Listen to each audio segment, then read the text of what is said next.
One. What's up, everybody? Welcome to the first episode of the Connector Talk, where I'm going to bring on people who rather are connectors themselves or help others connect with other people. You guys have probably all heard the saying that, we're all separated by 6 degrees of separation. We know somebody who knows somebody, but in fact, it's usually we know somebody who's a connector, meaning someone who's constantly building new relationships, new acquaintances, and using their own life as a network. So David Schloss is just a genius in Facebook ads, which may seem just like a technical little thing, but with the power of Facebook, harnessed the right way, can be used to connect massive amounts of people. So David, how you doing? I'm doing fantastic, man. I'm glad to be number one. That's huge. Yeah, man. Talk to me a bit about what's special about Facebook right now, and how people can be using it to get themselves out there and to be more known for who they are.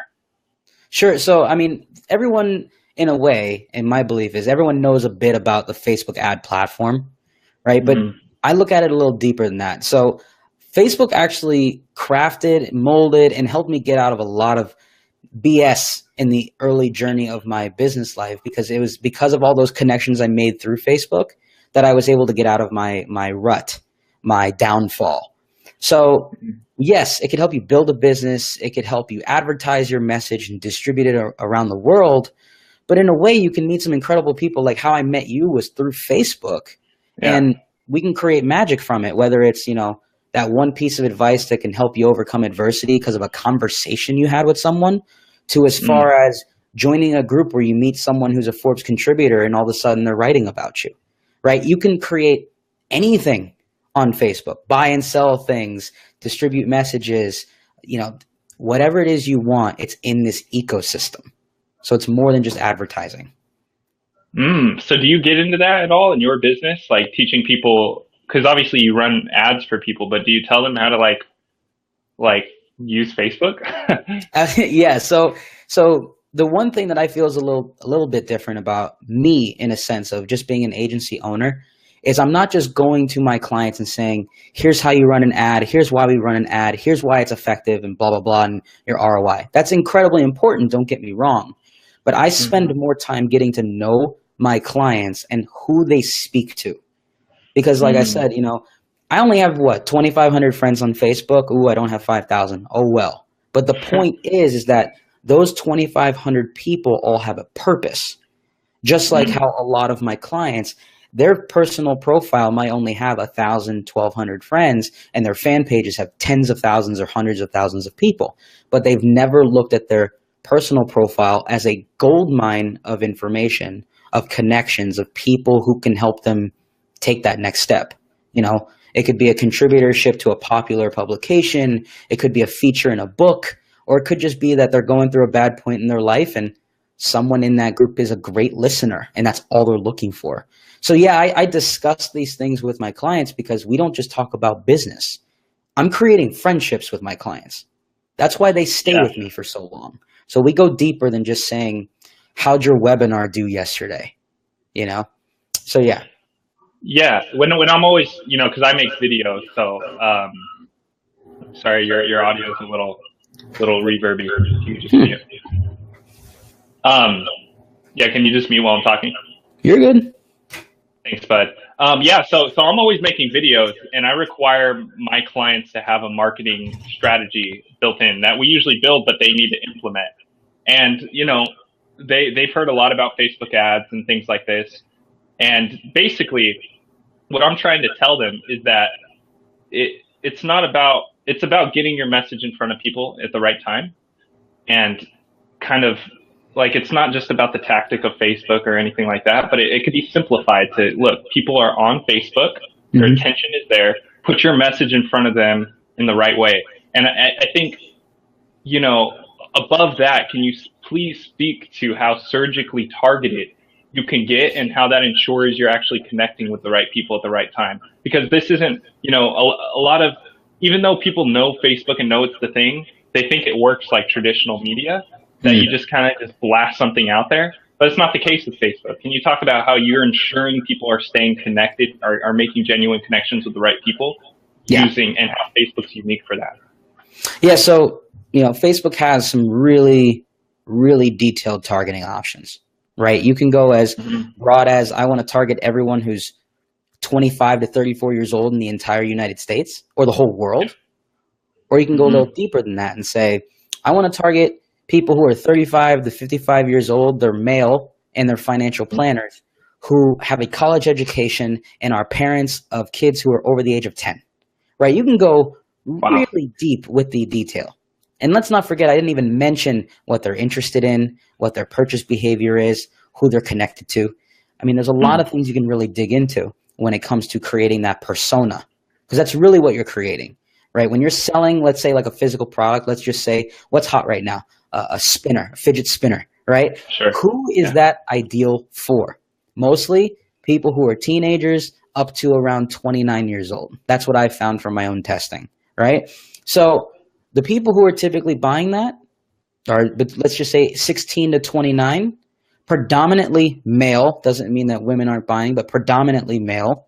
Sure. And are people who are interested in research revolving around ADHD, autism, things around when people are physically fidgeting all day long.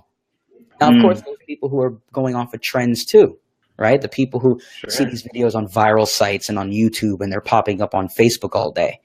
But the point is you have that core persona, 16 to 29, predominantly male. Now you're just creating the different groups. You have the ones who are looking at it from a scientific standpoint.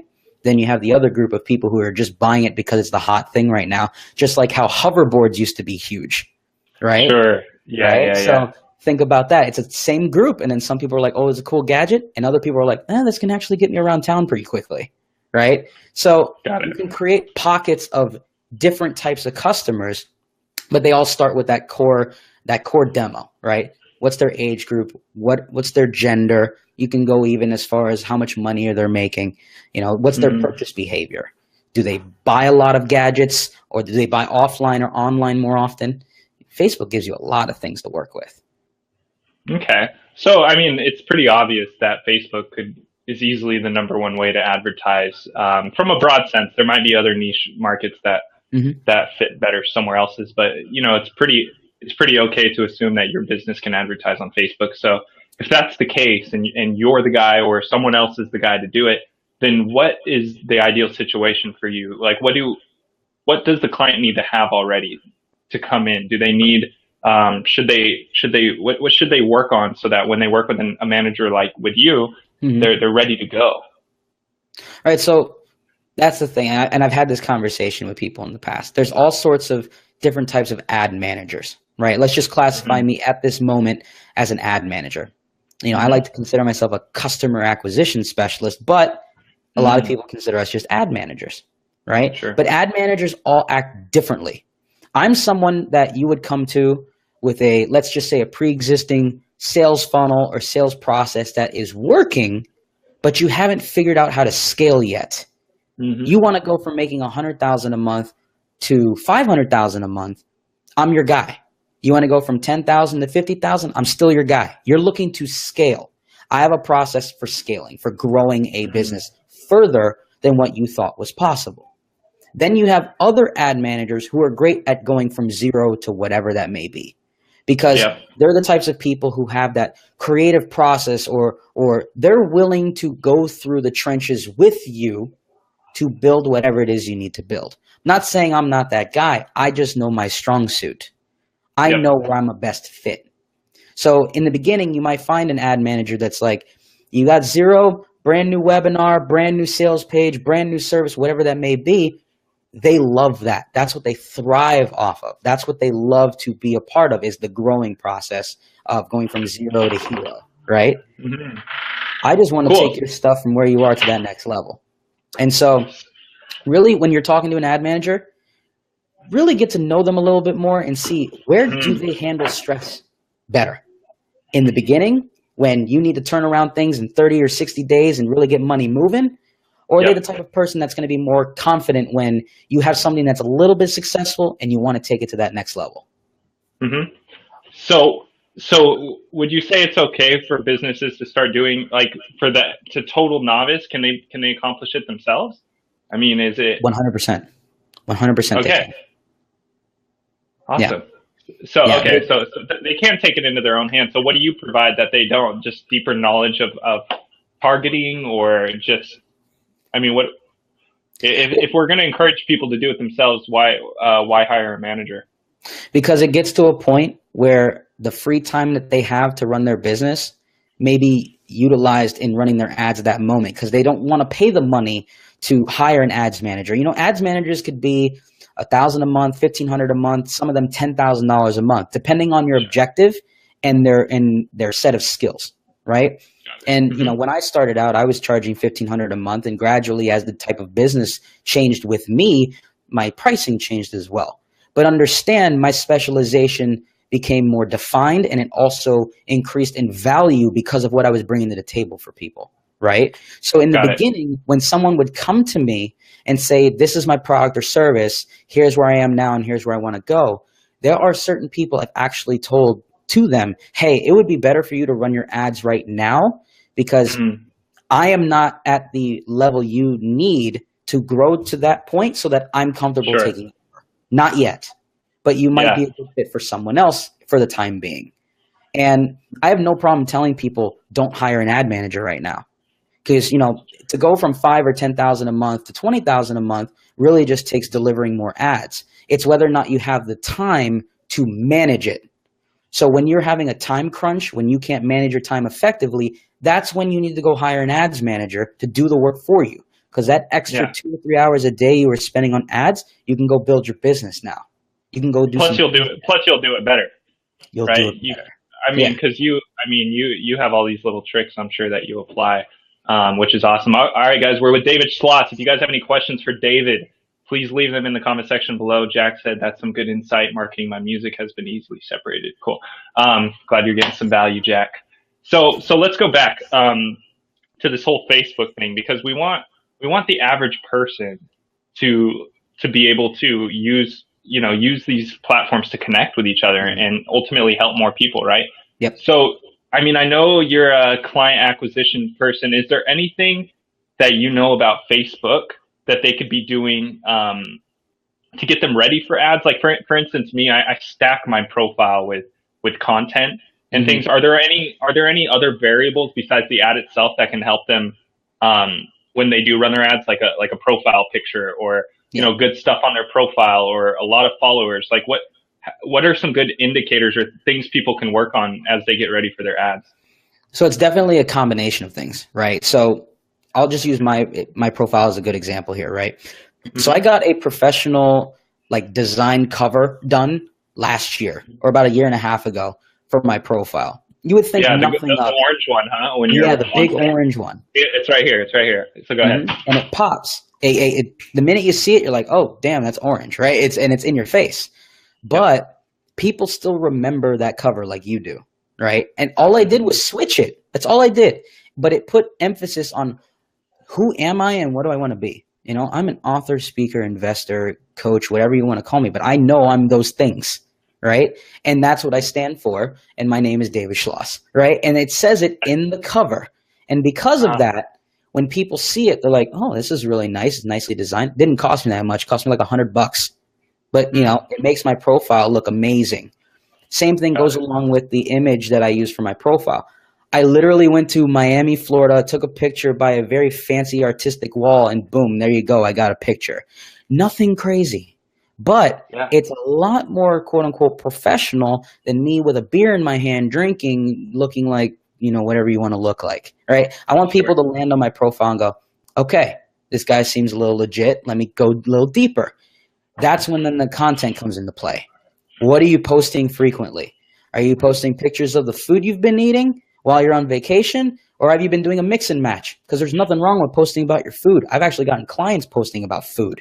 It's how you're delivering the message, right? Sure. So it's, one day I post something up about a case study that I got with one of my clients where we took, one of their webinars from 0 to 10K a month, right? Then a couple of days prior to that, it may be just an awareness that I had around how my business is functioning and how I've sort of transitioned from being just a one-man band to a 6-person team, right? So I change up the messaging but it's all still revolved around what have I learned and what you can do with that process. So when I deliver something, it's here's the mistakes I made, here's why I made those mistakes, here's what I did to combat them, and here's what I learned. And that's with anything. And because of that, people know that when I write something, it is important and it's insightful. I do it deliberately and I don't do it often. So there's people who might post 8 times a day and they're really effective at that, and that's their process. Good for them. Then there's people like me who post maybe once or twice a week, but when I write, it's effective, deliberate, and it gets the job done. So you really just have to determine within yourself, like what's comfortable for you. You know, if you want to post about your life, that's great. But are you delivering a message that people can remember? And then, it does make a difference. That's the point. Makes a huge difference. And then the followers, that's really just a matter of, you know, are you connecting with people? Well, followers and friends, completely different, right? Especially on a personal profile. You can have a lot of friends in business who never look at your stuff because they're all looking at their own stuff, right? And then you can have friends who support and share your content because you're naturally doing the same with them. I mean, I've sort of created that ecosystem with my friends. I know who shares my stuff. I share theirs. We're always supporting each other. But then you got the followers who come along because if your content's public and it gets shared, naturally it shows up on other people's timelines and you create that effect of more people following your page. And so what I have found is that in order to gather more and more followers is just you got to be strategic with your content. Like when I really want someone to share something, I go so in depth with the content, especially like a case study, that it gets shared dozens of times. And I give away as much as I possibly can, because how many people are actually going to apply what I just gave away? Not that many. Yeah, at least but it still does a different purpose than them applying it, right? It positions you and it shows how in depth you go. Okay, cool. We have a quick question here. Can you speak about the difference between using Facebook ads for conversions versus brand awareness, especially for local brick and mortar companies? Absolutely. Absolutely. So with a local brick and mortar, so conversions are always going to be your end goal, right? Your conversion could be getting an appointment, getting someone to just call the business, someone to fill out a form, right? And then you have other cases where you're building brand awareness through, let's say, like a video ad, which I 100% would tell a business to do is create as many video ads as they possibly can. And it could relate to the story of the business, why it was started, who is the owner, why did the owner decide to get into this business, right? Just delivering the story. And that does build brand awareness around, well, the brand. Because when people can engage and understand the personality behind this company, they connect with it more. And so that same ad that you're putting out there just to tell people who you are and why you do what you do, it's going to get you conversions anyway. Sure. I wonder if he's talking about, and I don't know, but is he talking about setting the goal for the actual ad? You know, when you're in the ad manager and you set it for conversions versus awareness? Yep. Do you think that maybe that's what he's talking about? If that is the case, if you're talking specifically about the objective of brand awareness versus conversion, then brand awareness is more focused around the reach. It's more focused around the impression, right? So it's how many people are seeing what I'm delivering to that world, being, let's say, like a specific zip code or a city and within a certain radius. So with the brand awareness campaign, it's more of like a big blast out there of, hey, everyone in this area, look at me. And it might lead to conversions if you tell the right story. Whereas with a conversion ad, you know, you're going to specifically choose who you want it to go to in hopes that they go through the, you know, let's say the sales funnel, leave their information and eventually book an appointment or whatever that objective is for you.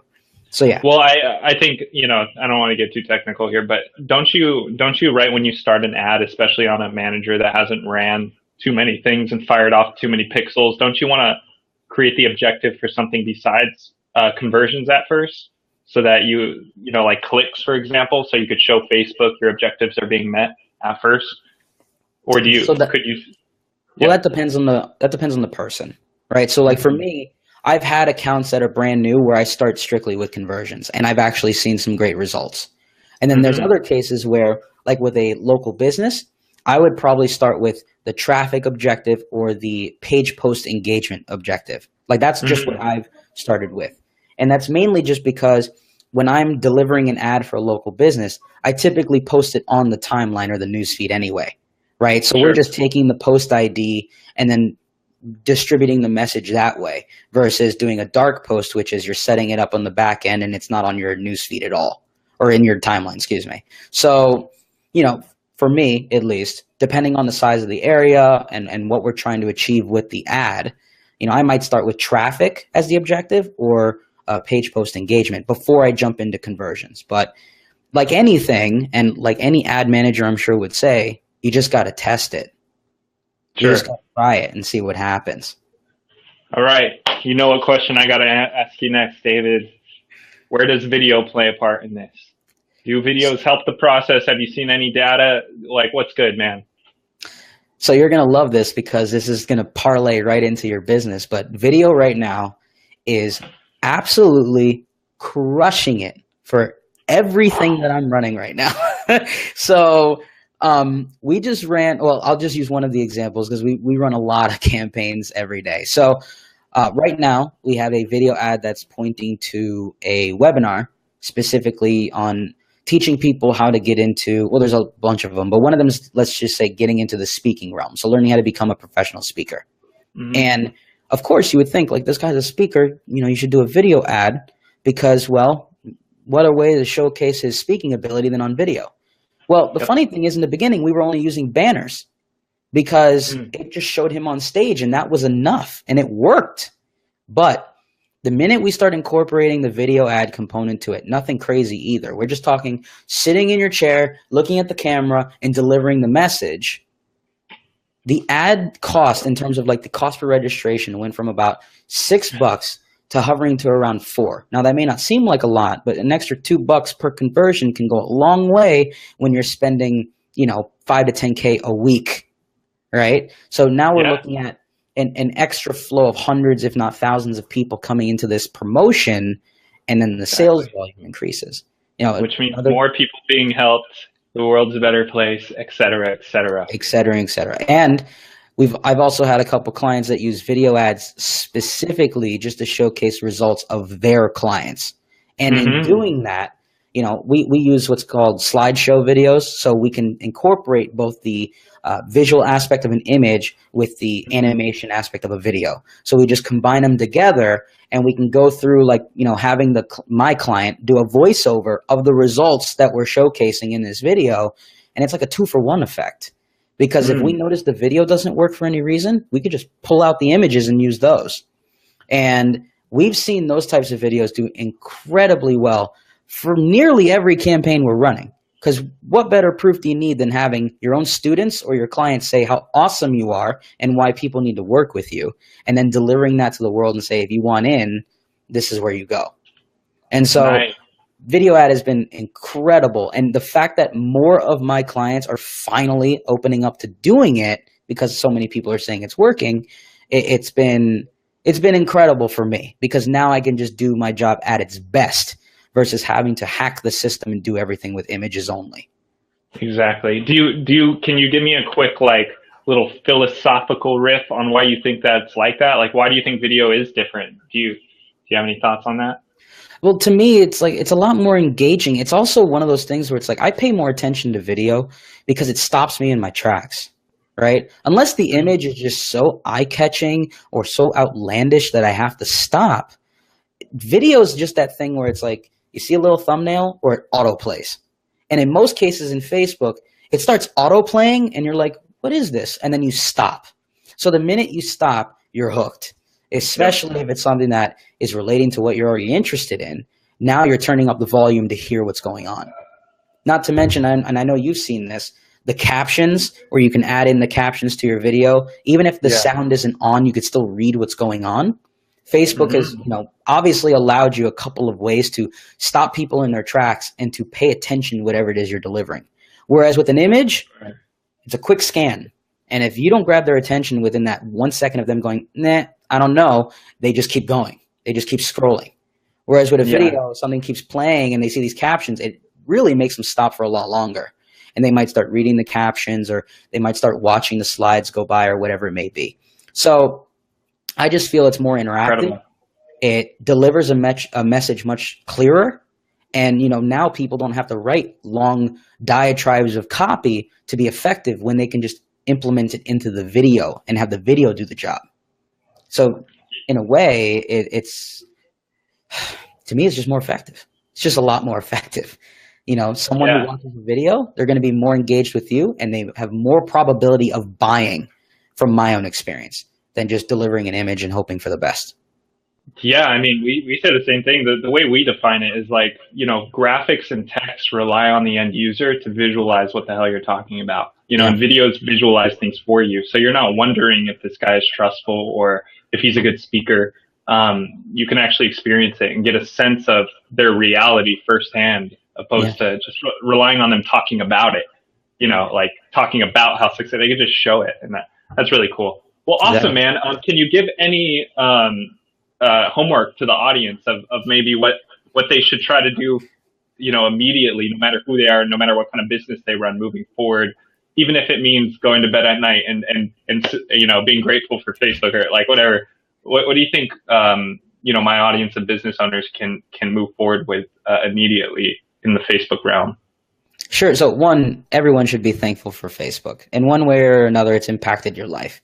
You just may not be aware of it yet. But one way or another, it's done something positive for you. So just be thankful that it's there. But here's another thing I would say. If you're not running video ads, you need to. And if you already are, make sure that you start to create ads that showcase the result that people have had in working with you. So even if you own a restaurant, as an example, going around the restaurant saying, how can we just get like a 3-second snippet of how much you enjoy your food? And that person just goes, I freaking love this meal, and here's why. That's going to be great for your business if they allow you to post that. Especially if you get a mashup of all the people who say how awesome your business is and why your food is so amazing. And that same logic can apply to any brick and mortar. It can apply to anyone who's online. You sell courses, get 10 of your best students to record a small, short testimonial of how that course has impacted their life. Not how much money they made, impacted their life. Big difference, right? Yep. So the same thing can be applied to any business. And even if it's not 10, even if it's 2 people, start getting testimonials and case studies of people who've had the experience in working with you. And those video ads are going to do wonders for your business. And if you don't have any, it's okay.